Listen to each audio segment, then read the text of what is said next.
Guys good morning. आप सभी का स्वागत है मेरे एक और नए ब्लॉग में और मैं हूँ रचना। आप सभी का स्वागत है मेरे एक छोटे से ब्लॉग में। और ब्लॉग स्टार्ट करती हूँ अभी। अभी बज रहे हैं 10:30। मैंने खाना वगैरह सारा बन गया, लेकिन मैं ना सुबह से एक काम करने की सोच रही थी, क्योंकि मुझे ना बहुत दिनों से सोच रही थी, आज से नहीं।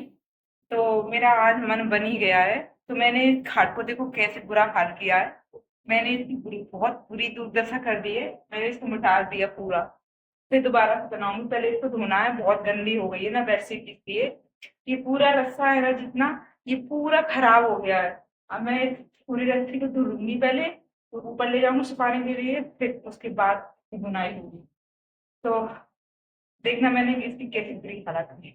डुगू अभी जमा है, तो एक तो इसका माइंड ऑफ है। मैंने इसको पूरा मिटा दिया। अभी इसको दोबारा से बनाएंगे नए डिजाइन में। अभी ये पुराना डिजाइन हो गया ना, इसलिए ये जैसी हमने ली थी ना पहले वैसी ही थी, और बहुत गंदी हो गई थी। तो इस पे सोने में ना बहुत धूल मिट्टी हो रही थी, इसलिए मैंने इसको पूरा मिटा लिया। और अभी और मिटा देती हूँ इसको पूरा, फिर उसको धुलूंगी अच्छे से, फिर ऊपर सुखाने ले जाऊंगी। उसके बाद ही इसका दोबारा से होगा इसका बुनाई। डुगू जाग गया है और बस अपने खेल खिलौना का इंतजार कर रहा है कि खेल खिलौना मुझे कब मिले। तो आपको एक बात बताना चाहती हूँ। बहुत दिनों से सोच रही थी कि मैं अभी अभी बताऊंगी, लेकिन मेरा मन है कि मैं इस बात को आज ही बताऊं आप लोगों के लिए, क्योंकि बताना जरूरी होता है ना। सावन के महीने चल रहे हैं। हर लड़की का सपना होता है कि वो अपने मायके जाए, अपने भाई के राखी बांधे, बहुत अच्छे से एंजॉय करे इस रक्षाबंधन पे, क्योंकि ये सावन का त्योहार ही एक ऐसा होता है जहाँ लड़की को ऐसा महसूस होता है घर जाकर अपने मायके कि हाँ मैं किसी जन्नत में आ गई हूँ। बाकी की ससुराल में तो जिंदगी ऐसे ही बीत जाती है। चाहो तो आप भी कभी कोशिश करना। कभी अगर आपका भाई भी ना हो ना, तब भी आप मायके जाना, आपको बहुत अच्छा लगेगा। जरूरी नहीं है कि आपके पास भाई नहीं हो तो आप गाँव नहीं जाओ, अपने मायके ना जाओ। जाना चाहिए, बहुत अच्छा लगता है। ससुराल में ऐसे ही तुम्हारी जिंदगी कट जाएगी, ऐसे ही तुम एक दिन मर जाओगी, लेकिन तुम्हारी किसी को कोई फिक्र नहीं हो। और एक दिन तुम मिट्टी में मिल जाओगी, तस्वीर पर माला टंगी मिलेगी तुम्हारी, बस। लोगों को कोई फर्क नहीं पड़ेगा कि तुम कहाँ हो, कैसी हो, मर गई हो, क्या कुछ भी फर्क नहीं पड़ेगा, क्योंकि उनके दिलों, उनकी आत्मा, उनकी आगे से एक बला टल गई। वो ये सोचते हैं। तो बताती हूँ आपको। तो गाइस, मैंने इसके दो पिंडा बना दिए, बहुत बड़े बड़े बने, बहुत भारी लगे हैं। अब चलते हैं इनको धोने के लिए। तो इस टब के पानी में इनको डुबा देते हैं बहुत अच्छे से। नल को कर देते हैं चालू। इसमें मैं छिड़ती जाती हूँ, अब इनको गला देती हूँ बहुत अच्छे से। थोड़ी देर तक ये गलती रहेगी ना, तो अच्छा रहेगा।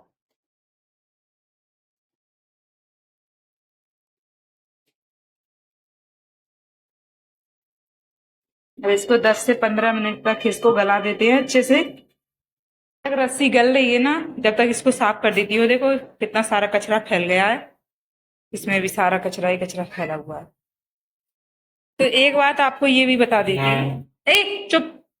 ये देखो, इस लोटे की हालत देख रहे हो, ये टूटा है। लोटे की हालत देख रहे हो आप, इधर से टूटा हुआ है, इधर से टूटा हुआ है। ये मेरे सिर में मारा था ना, मेरे सिर में मारा था इसका, इसलिए ये फूट गया। देखो, अभी भी मेरे सिर में बहुत चोट है इसकी। ये लोटा मेरे सिर में पड़ा था, इसलिए टूट गया था। एक थाली भी है। कहने को तो सिर्फ मैं एक लड़की हूँ, एक औरत हूँ, एक माँ हूँ, लेकिन कुछ बातें ऐसी भी होती हैं जिन्हें मैं अपने दिल की बातों को बताना चाहती हूँ। ऐसा, लेकिन मेरे मेरे आसपास कोई भी नहीं है, मेरे कोई फ्रेंड भी नहीं है, मेरा कोई ऐसा इंसान नहीं है मेरे पास कि मैं उस इंसान को अपने मन की बात बताऊं। मतलब अगर मेरे मन में कोई बात है ना, तो गुटती रहती है। फिर जब तक मैं एक बार रो नहीं लेती, एक बार आंसू नहीं टपका लेती, तब तक उस बात को मैं गिल्ट करके अपने अंदर घुटती रहती हूँ। आखिर के उस बात को मैं आंसुओं के द्वारा बहा देती हूँ। हर लड़की सोचती है कि मैं सावन के महीने में अपने भाई के राखी बांधूं, चाहे उसका भाई कितना भी बुरा हो, लेकिन वो लड़की को वो दिन इतना ज्यादा खटकता है ना, बहुत ज्यादा। बस वो बता नहीं सकती कि उसके अंदर क्या क्या चल रहा है, क्या क्या नहीं चल रहा है। ज्यादातर लड़कियां ऐसी होती हैं जो ससुराल के कारण या ससुराल में कुछ भी ऐसी घटनाएं हो जाती हैं या फिर ससुराल वालों की तरफ से ही कभी वो मायके नहीं जा पाती हैं। तो हाथ जोड़कर विनती है कि कभी उन लड़कियों के सपनों को, कभी उन लड़कियों के साथ ऐसा मत करो कि कल को वो भी इस चीज को करने पर मजबूर हो जाएं। उनको उनके मायके जाने दो, उनको उनके तरीके से जीने दो। ऐसा नहीं है, आप लोगों को कोई हक नहीं है कि किसी भी लड़की को मारो, किसी भी लड़की पर हाथ उठाओ, क्योंकि आप इतने बड़े नहीं हुए कि उस लड़की को ये बताओ कि ये तूने गलत किया है, वो भी मार कर। कभी आप लोगों ने अपनी माँ पर हाथ उठाया है? क्या अपनी बहन पर हाथ उठाया है? कभी अपनी माँ से गाली दी है? कभी अपनी बहन से गाली दी है?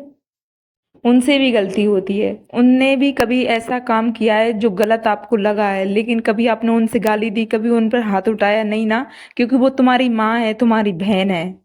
लेकिन औरत पर हाथ उठाना सिर्फ उसकी फितरत में होता है, बाकी की उसको बुरा कुछ नहीं लगता है।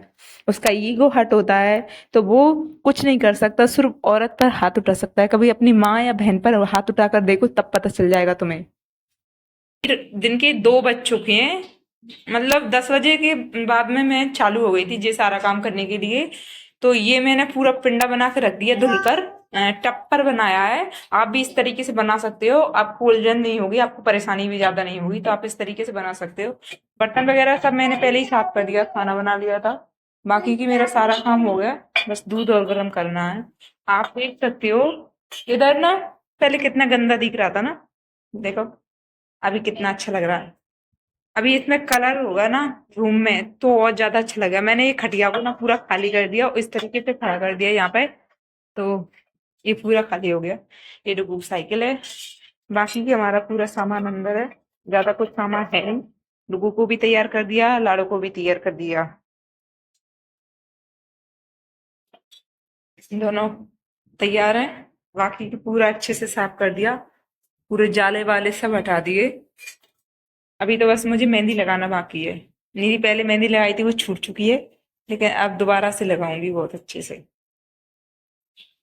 मैंने भी नहा लिया और नहा धोकर तैयार हूँ, लेकिन ना अभी इसको डालने जाना है मुझे ऊपर। और देखती हूँ, अगर बादल मौसम थोड़ा ठीक नहीं है, दिखा देती हूँ मैं आपको। धूप भी थोड़ी अच्छी नहीं है निकल रही आज, परेशान कर दिया इस बार धूप ने।